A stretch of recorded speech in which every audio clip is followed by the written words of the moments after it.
AI summit में दुनिया ने भारत की एआई पावर देखी, जिसने दुनिया भर में बड़ी बड़ी कंपनियों के सीईओज को भारत में एक प्लेटफॉर्म पर लाकर खड़ा किया, जिसमें 18 देशों के राष्ट्राध्यक्ष शामिल हुए। उस एआई समिट को बदनाम करने के लिए कांग्रेस पार्टी पैसे की पेशकश कर रही है, सोशल मीडिया इन्फ्लुएंसर्स को पैसे दे रही है, और ये पोल खुद सोशल मीडिया इन्फ्लुएंसर्स खोल रहे हैं।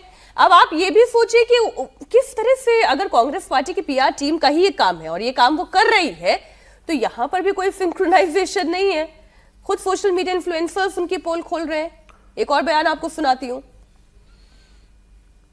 मैंने बेवकूफ लोग देखा है, बहुत बेवकूफ लोग देखा है, पर कोई भी कांग्रेस की पीआर टीम से क्लोज नहीं आ पाया। They have sent me a text, me जो उनकी 4 दिन से बुराई कर रहा है, उसे उन्होंने टेक्स्ट भेजा है कि यार आप थोड़ी बुराई कर दो एआई समिट की कि कितना घटिया मिसमैनेजमेंट था। हाँ जी, मिसमैनेजमेंट तो था, पर वो आपकी तरफ से था, हमारी तरफ से नहीं था। रिसर्च कर लेते थोड़ा, मेरी आईडी में 2-3 वीडियो देख लेते मैम, बट हाँ, research from Congress, I am only done that, I am expecting it from you all. तो ये पीआर तो चलेगा नहीं आपका। Thank you so much. डम, सोचिए जरा, बड़ी नौजवान पीढ़ी है ये राकेश, ये बहुत नौजवान पीढ़ी है जो कह रही है डम है ये।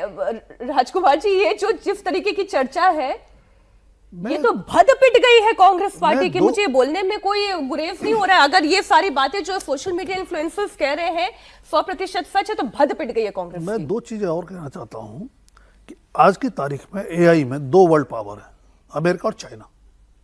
इंडिया तीसरी एआई वर्ल्ड पावर बनने की कोशिश में है और दुनिया उसमें संभावनाएं देखती है बनने की।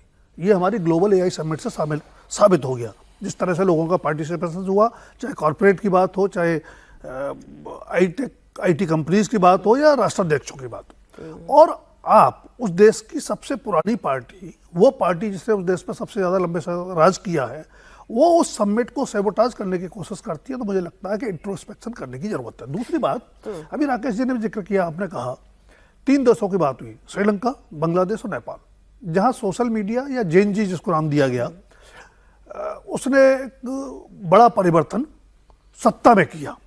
लेकिन बाद में जब चुनाव होते हैं, 2 देशों में तो हो चुके, वहां वो जेन जी कहाँ थी, सोशल मीडिया कहाँ था? तो कहीं ना कहीं ये जो जनमानस है, देश का जो पब्लिक है, उसकी पल्स को या उसकी सोच को रिफ्लेक्ट नहीं करती है। जो हम ये मान लेते हैं कि जेन जी क्रांति बहुत अच्छी चीज है, वो नहीं है।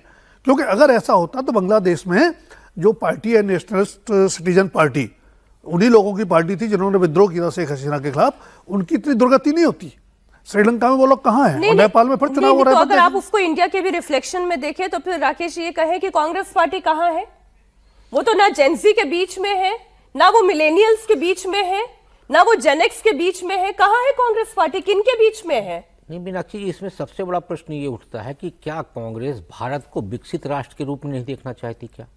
देखिए, हमारी संकल्पना है कि 2047 में हम भारत को विकसित राष्ट्र बनाएंगे, यानी विकासशील देश को विकसित राष्ट्र बनाने की एक संकल्पना लेकर भारत चल रही है।